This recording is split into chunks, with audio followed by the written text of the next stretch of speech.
नमस्कार दोस्तों, कैसे हैं आप लोग। हमारी आज की कहानी का नाम है बेसहारा पिता। एक बार की बात है, एक लड़का अपनी बीवी और पिता के साथ रहता था। उसकी बीवी बार बार उससे कहती थी कि अपने पापा को अनाथालय में छोड़ आओ, मैं इनकी सेवा नहीं कर सकती। सारा दिन इनकी देखभाल करने में चला जाता है, 1 मिनट भी आराम करने को नहीं मिलता। लड़के ने कहा, कैसी बात करती हो तुम, वह मेरे पिता हैं। उन्होंने मुझे पाल पोस कर इतना बड़ा किया, भला मैं उनको अनाथालय में कैसे छोड़ दूं। अनाथालय में मैं उन्हें नहीं छोड़ सकता।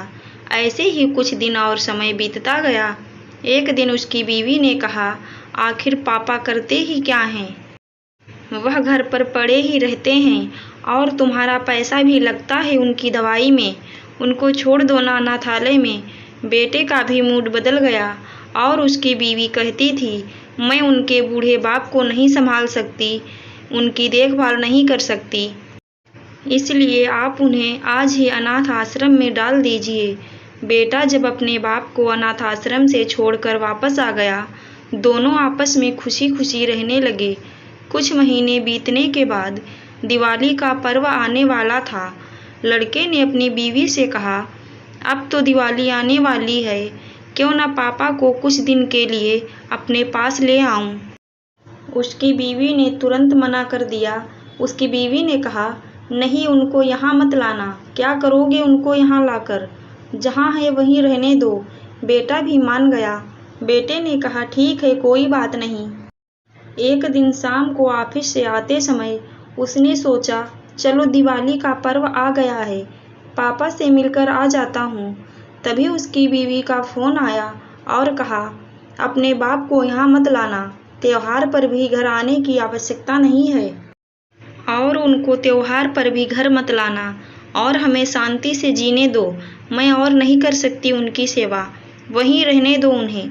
यह बात सुनकर बेटा वापस मुड़ा और अनाथ आश्रम में गया तो देखा उसका बाप अनाथ आश्रम के मैनेजर के साथ खुशी खुशी गप्पे में व्यस्त था और वह यूं बैठे थे जैसे वर्षों से एक दूसरे को जानते हों। तभी यह देखकर वह खुश हुआ और सोचने लगा, चलो ठीक है, पापा यहाँ कुछ तो खुश हैं। तभी बेटे ने मैनेजर से पूछा, सर आप मेरे पिता को किस तरह और कब से जानते हैं। आप दोनों ऐसे बात कर रहे हैं जैसे वर्षों से एक दूसरे को जानते हों। तभी मैनेजर ने कहा, जब यह अनाथालय से एक बच्चे को गोद लेने आए तब से मैं तुम्हारे पिता को जानता हूँ। उस बेटे को यह बात सुनकर बहुत ग्लानि हुई, पीड़ा हुई और वह रोने लगा, क्योंकि वह बच्चा वह खुद था। बेटा अपने बाप के पैरों में गिरकर रोने लगा और खड़ा होकर अपने पिता को गले लगा लिया। बेटे ने कहा, मैं इतना बुरा हूँ, जिसका कोई नहीं था उसको आपने अपना बेटा बनाया, मुझ जैसे अनाथ को, और एक मैं हूँ जिसने उसी पिता को अनाथ आश्रम में छोड़ दिया। बेटा उसी वक्त अपने पिता को अनाथ आश्रम से लेकर चला गया। तब उसे एहसास हुआ कि पिता अपने बच्चों से कितना प्यार करते हैं। जिनके माँ बाप जिंदा हैं वह दुनिया के सबसे अमीर और संपन्न लोग हैं। दोस्तों, आशा करती हूँ आपको हमारी कहानी ज़रूर अच्छी लगी होगी। धन्यवाद।